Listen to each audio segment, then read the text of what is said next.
Welcome to Stellar Reflections, the space where astrology meets real life. I'm Georgina Sierra, here to explore the cycles, crossroads, and inner seasons that shape who we become. Whether you're stepping into adulthood, navigating midlife, or entering a new chapter of wisdom, you'll find insights, stories, and cosmic guidance to help you understand your path. This is a place for all people, all identities, and all phases of life. So no matter where you are on your journey, you're welcome in this space.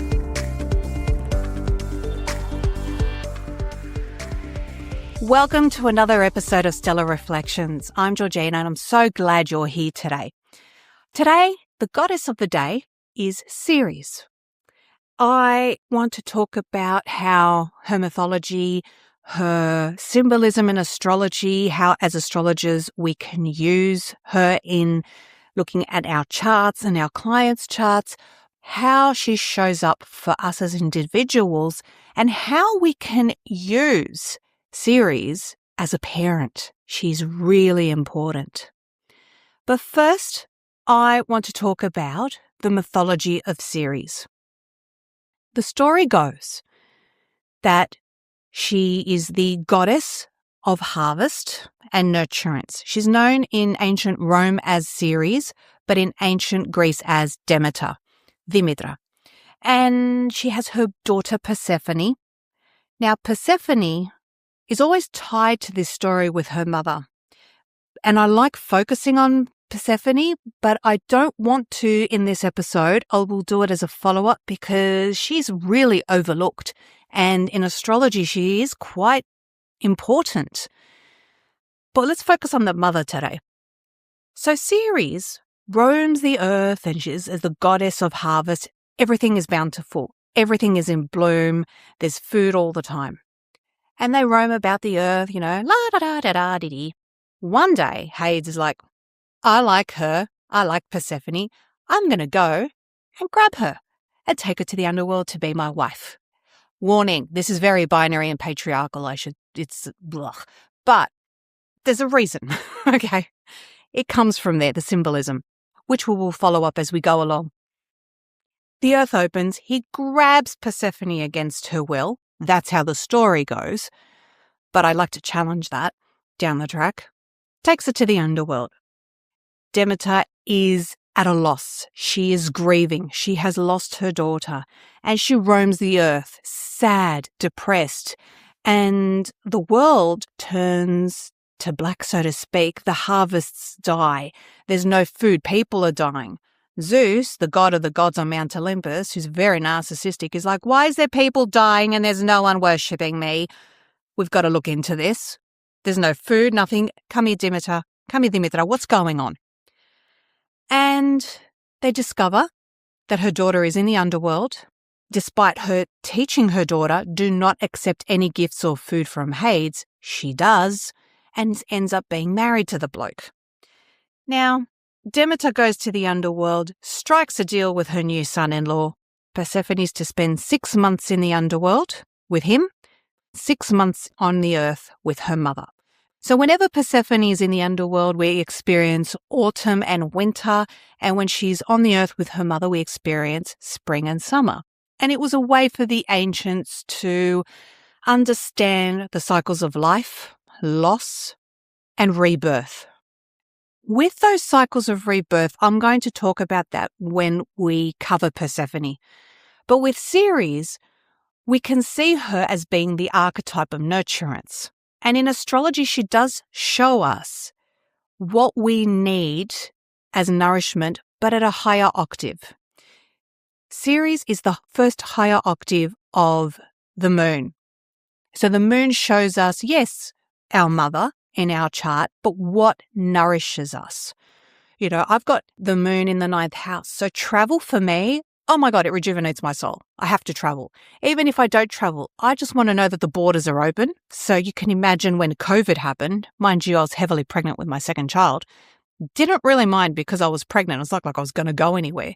But just knowing that the borders were closed, it felt like it was killing me, to be honest. So just knowing that I can travel really nourishes me. But nurturance is a higher octave. It's down to the soul, core level, which we will discover shortly. Ceres also shows us grief, caring for others, the attachments we have, loss, and the cycles of holding on and letting go. And it's very much linked to the mother.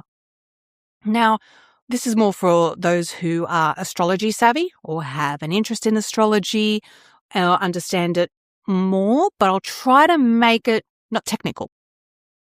So with Ceres, you could be in a reading with someone and ask about their mother. And you can see Ceres is quite prominent, but you look at the moon, and the moon doesn't always correlate to the relationship a client may have with their mother. And it's not necessarily with the mother that gave birth to them. It could very strongly be an adoptive mother, a mothering influence, a feminine, nurturing presence. It could also be if their parent that raised them was a single male or someone who identified as male but had a very nurturing nature, and it can be symbolized with Ceres in their chart, in the sign and the house. And it gives such a bigger, nuanced understanding of their relationship with this nurturing parent, more than the moon. So we can see with Ceres the different types of mothering. So either biological, adoptive. There might be spiritual mothering. They may have been brought up by aunties in a community. It can apply, and definitely applies, to all gender identity and caregiving roles. It doesn't matter how this parent identifies as. It is the relationship they have with your client or the person or you, what your relationship you have with that nurturing person. Now, Ceres can also symbolize our earliest experiences of being nurtured, fed, comforted, or soothed, and it shapes our adult attachment and our own parenting style. So you could have someone with a moon in Capricorn where the mother would be very strict, very regimental, not very open or caring, very cold, but their Ceres could be in a warm sign. Let's say Taurus. Ceres in Taurus, they might have that disconnection from the mother, but also the mother brings in this very nourishing, the child's world fed, very supportive with their self-esteem. Even though there was that disconnect, there was a connection on another level. So we can see how that mother-child bond is influenced from a very young age, as well as how we nurture ourselves as we grow as adults and how we nurture others. Grief really comes into the reclamation arc of the Ceres myth. As I said, with Persephone going into the underworld, Ceres shows us themes of loss, boundaries, and the transformation of a mother-daughter relationship. Or I should say, from a nurturing parent or the parent with a nurturing role to the child. And it really does mirror real-life transitions with children. If you're a parent, doesn't matter what gender or role you identify as, look at your child's chart. Get an astrologer to look at it if you are not astro-savvy. You will see what your child needs in their nurturance. I've got Ceres in Scorpio in the 7th house, and I thought this is really interesting.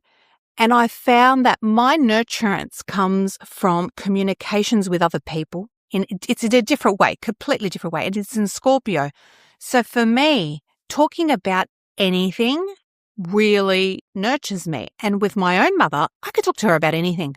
We'll talk about death even. We'll talk about, taboo topics. And it's like, so what's the weather like today?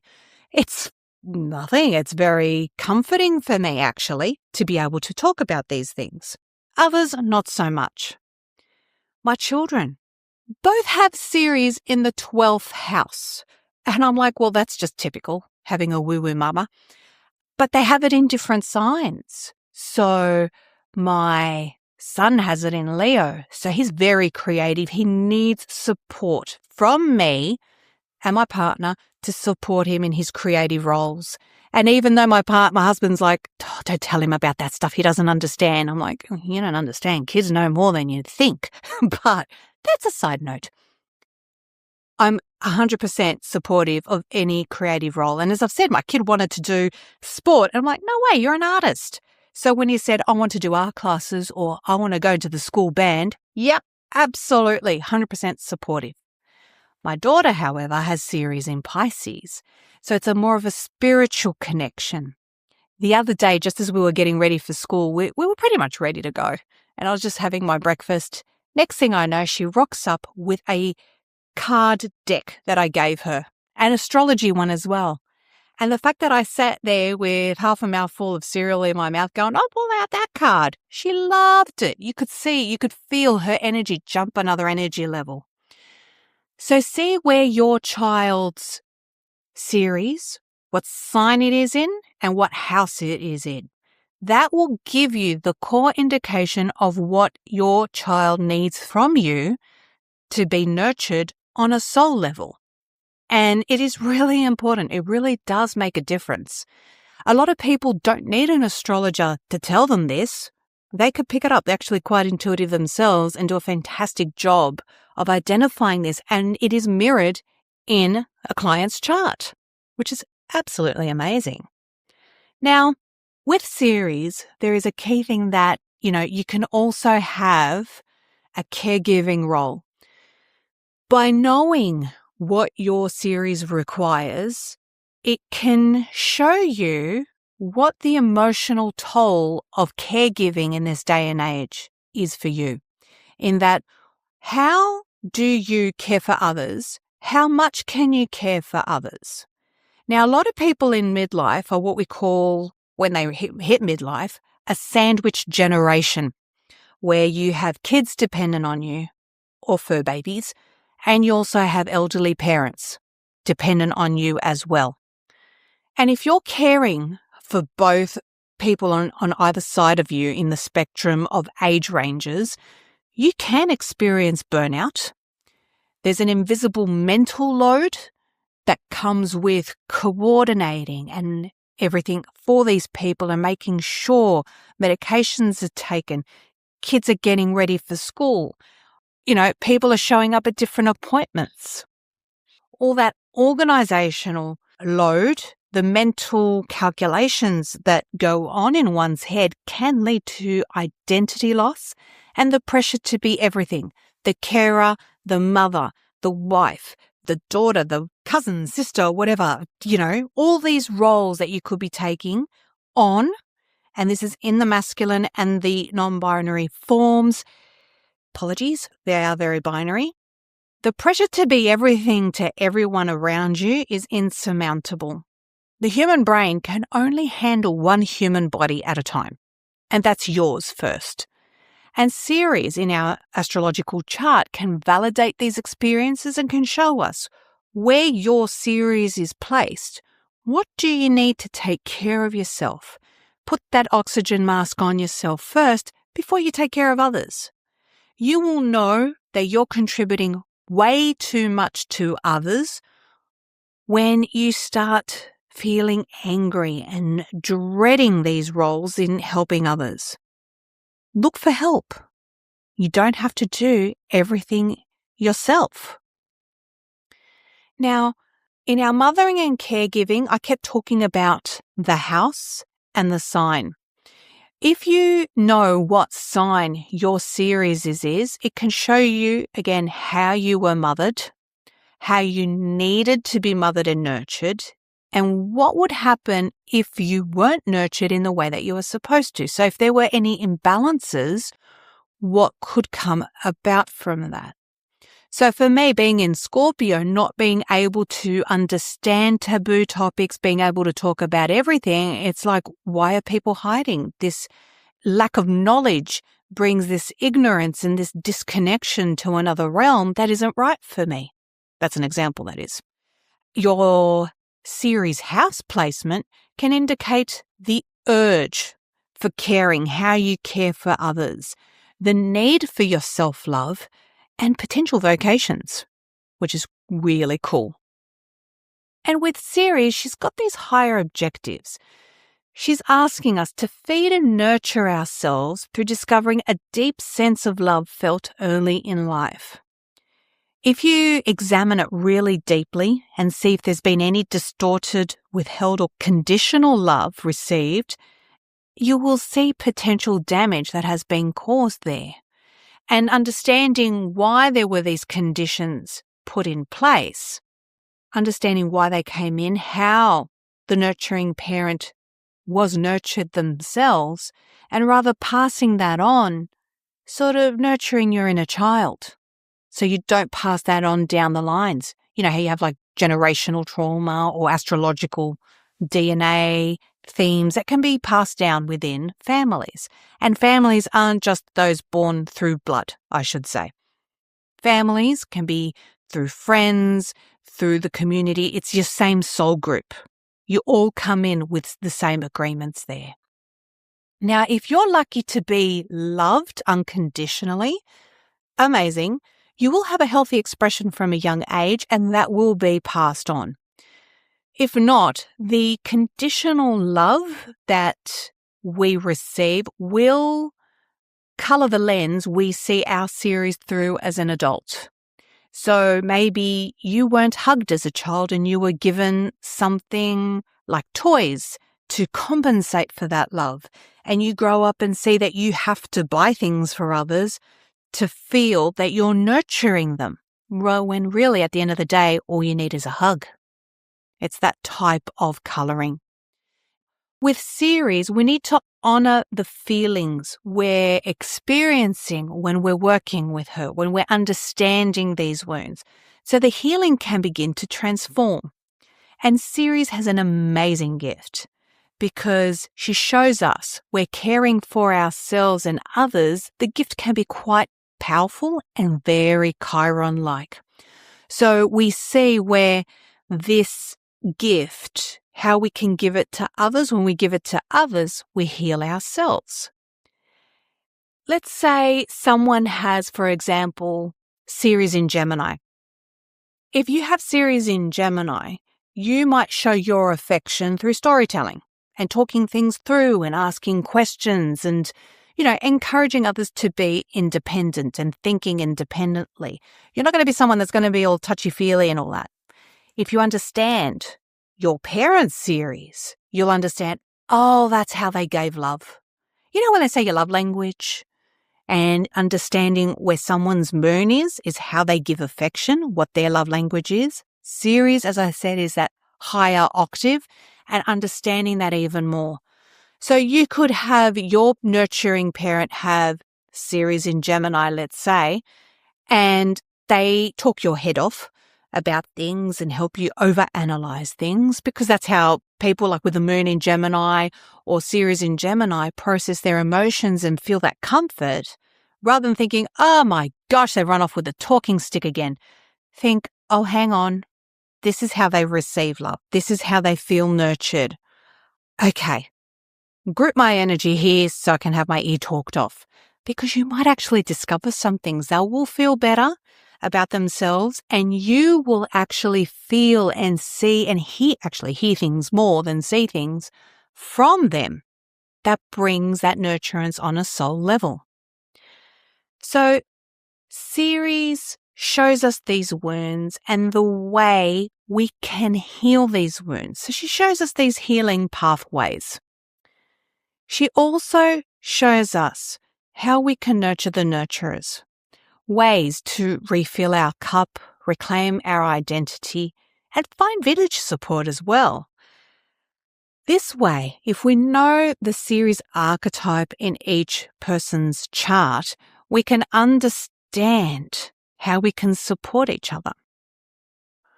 So one thing I want to do before we finish up is go through Ceres in signs and houses. And if you know where your Ceres is, you can listen into the placement and what it can symbolize. If you don't, you can go to astro.com and put in your birth data details and highlight which asteroids you would like identified. And you'll see Ceres, her astrological symbol is that of a sickle for the harvest. Clever, huh? And if you don't know, you can just get in touch with your favorite astrologer and they'll let you know and talk to you about it. And you can, deep dive into Ceres. It's not just where she is by house and placement, but also the aspects and the interactions she's making with other planets in your chart. They give a really nuanced interpretation to nurturance and self-care and what you need to be cared for from others and to give to others. So if you have Ceres in Aries or the first house, independence is very important to you. You want to be independent. So being given free rein and giving others free rein, and you say you lead a horse to water.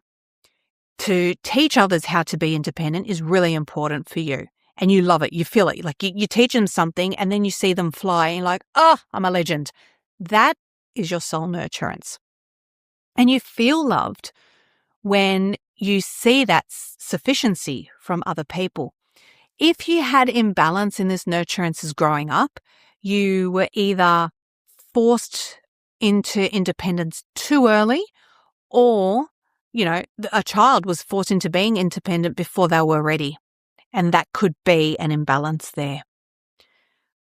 If you have Ceres in Taurus or the second house, it is all about stability, being cuddled, and physical substance. You want physical security. You want to provide for others and provide for yourself.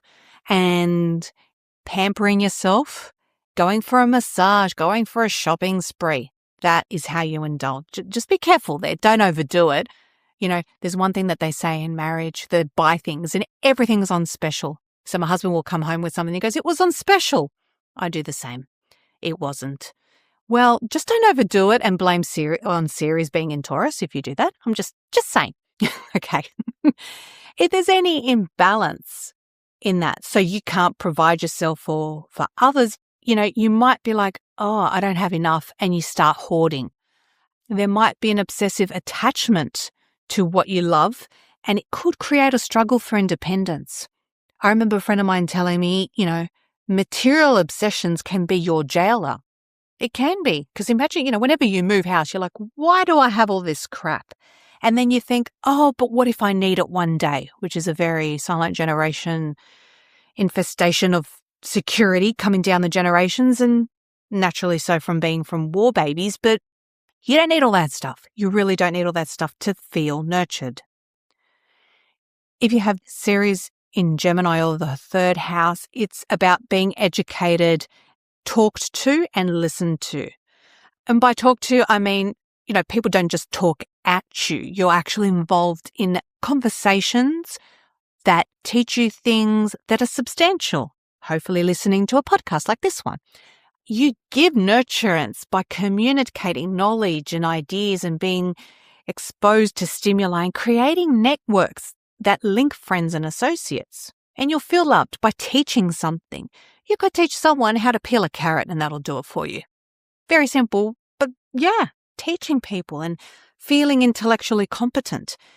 If there's an imbalance, you might feel like you're mentally inadequate when you're not, but can psychosomatically lead to learning difficulties. You'll try to intellectually impress people when you really don't know what you're talking about. Don't do that. Or try to verbally manipulate others into thinking you know more than you know. Big imbalance there. But that's not everyone. If you have Ceres in Cancer of the fourth house, bonding with your nurturing parent is very important. Feeling loved and being fed, not just food, just fed love and that reassurance of love. And you'll give nurturance by mothering others. You're probably someone who is a natural carer. You'll feel loved by being able to express your feelings, mastering your emotions, and pretty much mothering the world and its inhabitants. So you've got to be a little bit careful there you don't give too much and lead to burnout. But it could be that from a young age, there might be either a loss or there's some rejection and trying to feel accepted, where you're trying to mother everyone to compensate for any lack of that if there's any imbalance. So there could be some excessive neediness and smothering others with affection just so you can feel that emotional dependency. If you have Ceres in Leo or the 5th house, it's about self-expression, and you want your parents or your nurturing caregivers to foster a sense of pride and confidence in your abilities and creative efforts. You want to leave an impression in the world, teach others, nurture children through the creative arts, and create something that you'll take pride in is amazing. And hearing others say, I'm proud of you, you created such an amazing painting or artwork. And even though you tried to create a vase and it looks like a unicorn, you might be absolutely crap at it. It doesn't matter. The fact that you actually created something and someone loves it, bonus, absolutely nurtures your soul. If there was any imbalance, it could bring on a lack of self-confidence and bring some self-rejection. Pride really gets a kick in the teeth there. If you have Ceres in Virgo or the 6th house, it's about being of service. There is a sense of perfectionism there. It could come down from the mother, from a sense of competence and self-discipline to make sure things are taken care of. You could have been forced into caring for siblings from a very young age. And, you'll teach others to achieve excellence through skills and talents, which could be brought down from your own nurturing parent. There's a strong work ethic, again, from the parent, and nutrition and health are pretty important to you. You feel loved by receiving self-determination and sufficiency from others and understanding your role in a family or a family group or a collective group that lives together. And you just feel that, you just take care of each other. If there's an imbalance there, as a child, you may have been constantly criticized. No matter what you did was never good enough. And it could result in obsessive need for perfection in yourself and others. If you have Ceres in Libra or the 7th house, you receive nurturance through your relationships and relationship needs and are quite intuitive and sensitive to the needs of others. There needs to be equal partnership in everything that you do. So you'll nurture or be nurtured by your other half, no matter in what the relationship is. And you want that equal give and take. If there's no equal give and take, it's not going to work. You feel loved by having harmony in a relationship. So even though you disagree in something, that would be like, oh my God, this is catastrophic. You just need to resolve it, need to find a common ground. Even if it's to agree to disagree, you need that common ground and you want that equality through unconditional love. If there is imbalance, it's when you place acceptance above the need for self-determination. So putting others' needs before yours. And you're like, oh, that wasn't fair. That's okay because everyone's happy, but you're not happy. Doesn't cut it. If you have Ceres in Scorpio or the 8th house, it's about those deep emotional bonds with other people. And you'll feel that intimate and fostered sense of emotional self-control, usually from the mother, but you need that deep connection. You give nurturance by emotionally being committed to others, and there is a sexual connection with your partners. You can give and receive nurturance through that physical connection. There is also a healing aspect, especially you feel loved by transforming your own inner negativity, not comparing yourselves to others, and understanding the healing power of love. And issues around loss and death, I have this placement in Scorpio, don't scare you. Talking about it is amazing. It brings an understanding to you and you feel nurtured. There could be an imbalance. If there is an imbalance, you probably feel isolated because you're selfish, jealous, angry, or want revenge. Something's happened, and rather than understanding the deeper reasonings and of what has happened and why things have happened, the worst thing for this placement is comparisonitis. You need to understand where the other person has come from. The villain in everyone's story is not the villain in the villain's story. So understanding where the villain in your story comes from can lead to healing and understanding and, restoring the imbalance that you're feeling there. If you have Ceres in Sagittarius or the ninth house, it's about travel, knowledge, expanding and exploring your horizons and teaching others about it, developing philosophies and understanding why the world works the way it does. And you'll feel loved by finding purpose in life and moving forward towards it. You will feel an imbalance if you believe that life is meaningless and there's no direction. You need to find what your life's purpose is. That is how you nurture yourself. If you have Ceres in Capricorn or the 10th house, it's about achievements, and you're taught from a very young age from your nurturing parent how to achieve your goals by responsibility, time and plan management. You give nurturance to others similarly by giving them the tools to succeed in the world, teaching them how to be responsible for themselves. And you could have a career in businesses to do with children, public sector, in healthcare and food. You feel loved by seeing how you've taught others to achieve things for themselves, but especially for you through your achievements. Unfortunately, if you have this placement, this is where you have conditional love placed on you. So it's like, you come home with a school report card and you got A's in everything except the subject you hate the most and you got a D. And because you've got that D, you don't get the I'm proud of you. Or like, instead of, the nurturing parent going, oh, fantastic, you got all A's. Oh, you got a D in maths. Yeah, well, you hate maths. That's okay. No worries. I love you. I'm proud of you for what you've done. This is an amazing result. Awesome. Let's go to the movies or something. Instead, being punished for not receiving that love and acceptance just because you did one thing wrong, that's very much this placement that you will feel. So you will grow up thinking, okay, so to get my parents' love, I need to get straight A's across the board, and I equate love with achievements. That's what can lead to an imbalance with this placement.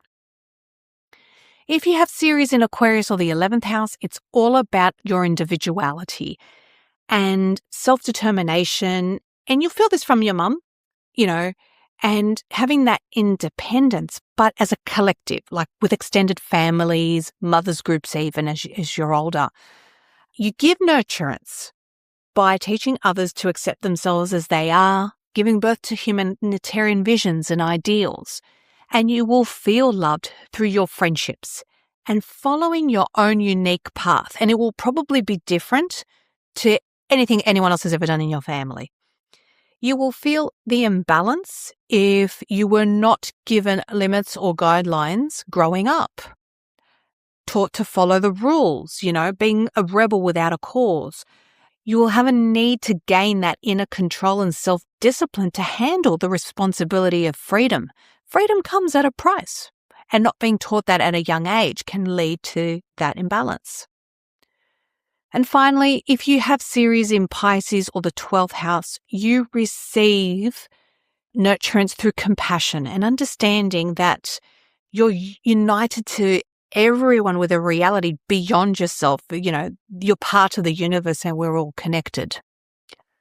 You give nurturance to others when you have Ceres in Pisces or the 12th house by caring for others through empathy or inspiration. You extend love and assistance to those in pain and need.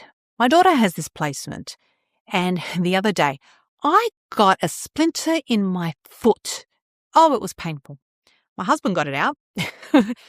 It's not as painful as childbirth, let me tell you that. But the sharp pain that I felt, I was like, like that. And my kids were like, oh no, what's happened to mummy? But my daughter came. She was looking at my foot. Didn't faze her if there was any blood, nothing like that. She's like, it's okay, Mama. She came 5 years old and patted me on the back. I'm like, oh, Ceres in Pisces. So sweet. But yeah, just selflessly serving others.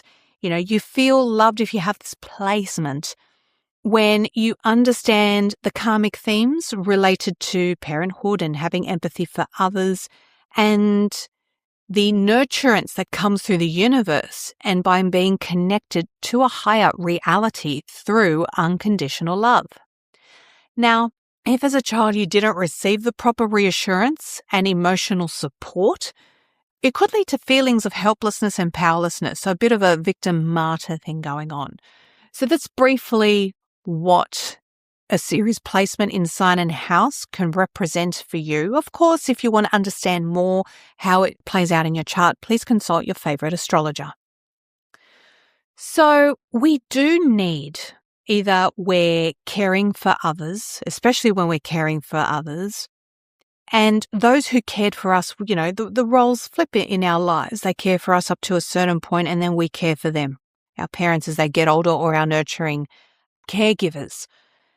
We need to understand that the ways that we refill our cup could be different, most likely, and we need to understand how we can help refill others' cups.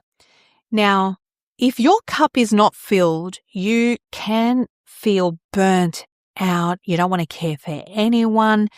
It can lead to panic attacks and anxiety, and just the idea that you have to take someone to an appointment will, render you sleepless.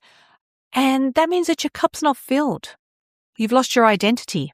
You're like, who am I? Am I just a medical taxi in this family? Or am I caring for others because I want to care for others? If your cup is filled, you don't mind. And you need to understand your identity. Find your village support.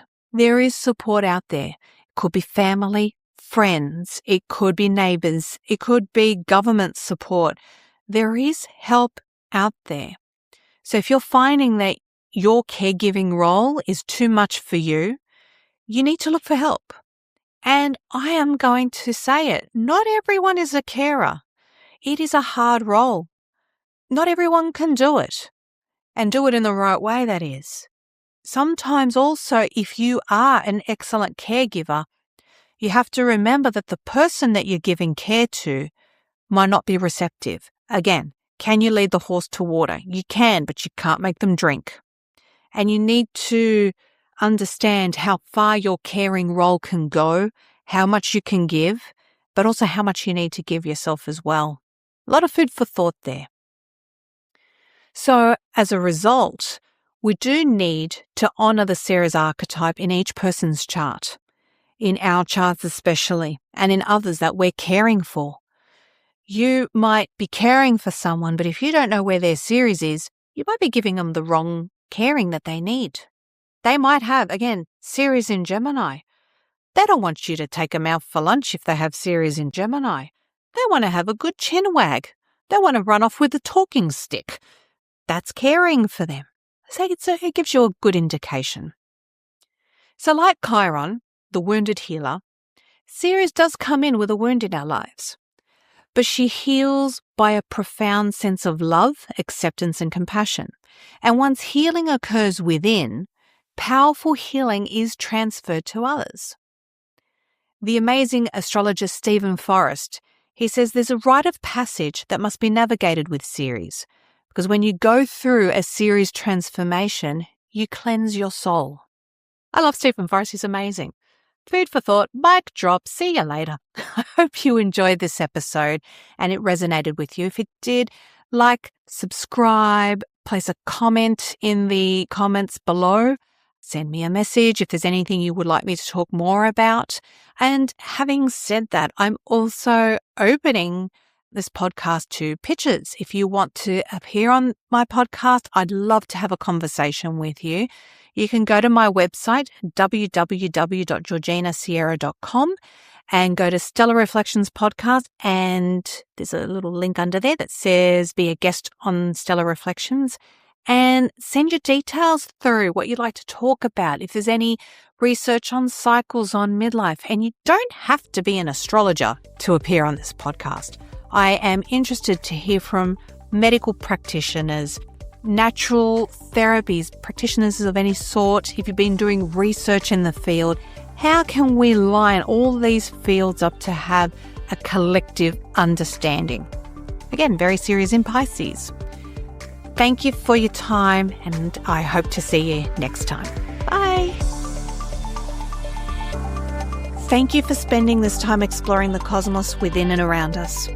I am grateful to share these reflections with you, and I hope they offered you a moment of insight, grounding, or reassurance.